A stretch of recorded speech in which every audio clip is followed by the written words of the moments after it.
ketika dia berbuat iman yang dicabut oleh Allah kesempurnaan iman. Jadi imannya nggak sempurna, tapi masih ada nggak dasar iman? Ada.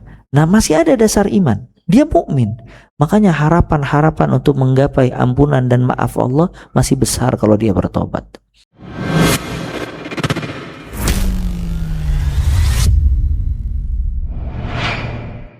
Jadi antum lihat, Murji'ah hanya meyakini iman penetapan hati.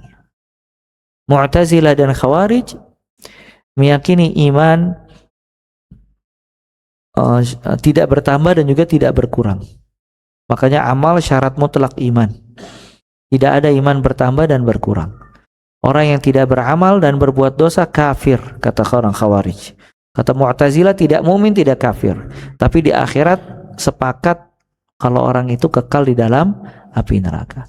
Nah, karena pemahaman-pemahaman ini dikeluarkan kaidah. Kalau Ahlus Sunnah bagaimana? Ahlus Sunnah menyatakan mukmin itu berkaitan dengan hati. Iya, dia menetapkan hati, tapi mesti diucapkan dengan lisan, kemudian mesti diamalkan dengan anggota badan. Dan dia bertambah, berkurang. Kalau semakin taat bertambah, kalau berbuat dosa berkurang. Tidak keluar mutlak dari Islam. Maka Ahlus Sunnah wasatiyah, dia berada di tengah-tengah. Dia tidak bermudahan sebagaimana Murji'ah, dan juga dia tidak ekstrim sebagaimana Khawarij. Dia tidak ekstrim sebagaimana Khawarij dan Mu'tazilah. Ahlus Sunnah di tengah-tengah. Makanya Murji'ah menghalalkan semuanya, ya, karena cuma menetapkan di dalam hati. Ini seperti perkataan orang kalau berbuat dosa ditegur, ya akhi jangan berbuat dosa, yang penting hati, Sat. Betul ya? Itu hampir sama prinsipnya dengan siapa? Murji'ah. Yang penting hati. Justru kalau hati antum bagus, mesti lisan dan amalnya bagus. Nah, Khawarij ekstrim. Makanya Khawarij menghalalkan darah kaum muslimin. Dia ketika ngebom di satu daerah, dia ingin membunuh orang-orang kufar. Ketika ditegur, di situ ada orang muslim.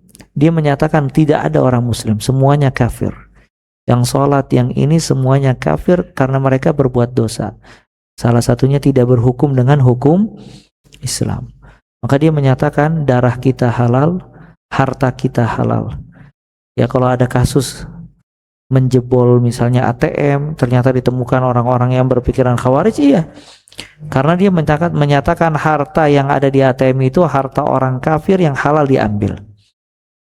Akhirnya mereka tidak berbaur, mereka tinggal di gunung-gunung, jauh dari komunitas kaum muslimin karena menyatakan kalau selain mereka tidak muslim. Ya, Khawarij. Ini pemahaman ekstrim yang sangat berbahaya. Salah satu sebabnya kesalahan mereka di dalam memahami iman. Nah, makanya di sini Ahlus Sunnah wal Jamaah menjelaskan kaidah iman, dan Ahlus Sunnah tidak bermudah-mudahan di dalam takfir, mengkafirkan. Ya, mereka tidak bermudahan. Semua orang ahlul qiblat yang sholat menghadap qiblat tidak dikafirkan semerta-merta oleh Ahlus Sunnah wal Jamaah. Orang yang berbuat dosa tidak kafir, tapi dia mukmin bi imanihi kafirun bi kabirati.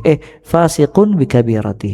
Dia orang mukmin dengan imannya tapi fasik dengan dosa besarnya. Maka dia dikatakan mukmin naqisul iman. Orang yang beriman tapi imannya lemah. Makanya ada perbedaan. Kalau antum baca kitab mutlaqul iman sama iman mutlak. Ya, para ulama membedakan antara mutlaqul iman sama al-iman al-mutlaq. Apa itu maksudnya? Mutlaqul iman, al-iman al-mutlaq. Apa? Mutlaqul iman itu aslul iman, dasar iman. Dasar iman yang ada di dalam hati itu disebut dengan mutlaqul iman. Kalau itu hilang baru kafir. Iman, dasar iman itu dinamakan dengan mutlaqul iman. Kalau dia berbuat perkara-perkara kufur, maka mutlaqul iman hilang. Misalnya dia orang mukmin, tapi subhanallah dia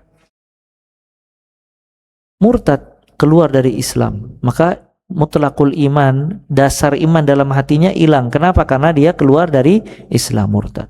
Sedangkan al-iman al-mutlak itu al-iman al-kamil, kesempurnaan iman.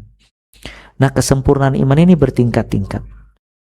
Ya, ada yang sempurna 100, ada yang 80, ada yang 70, ada yang 60. Nah, berbeda-beda sesuai dengan kualitas amalnya. Nah, berkurang karena dosa dan maksiat, bertambah karena ketaatan. Nah, al-iman al-mutlak itu bisa berkurang, bisa bertambah. Tapi kalau mutlakul iman itu semuanya ada di orang yang beriman. Tidak hilang kecuali kalau dia mengerjakan pembatal-pembatal keimanan, nawaqid. Yaitu perbedaan mutlakul iman sama iman mutlak. Maka kata Nabi SAW, la yazni zani hina yazni wa huwa mu'min. Tidaklah orang yang berzina ketika berbuat zina dalam keadaan maksudnya apa itu hadis itu? La yazni zani hina yazni wa huwa mu'min. Wa la yasrik as-sahrik hina yasrik wa huwa mu'min. Tidaklah berzina orang yang berbuat zina kecuali dia dalam keadaan beriman. Tidaklah mencuri orang yang mencuri dalam keadaan beriman. Maksudnya al-iman al-mutlak.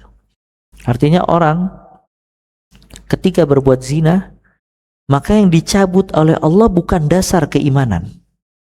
Ketika dia berbuat iman, yang dicabut oleh Allah kesempurnaan iman.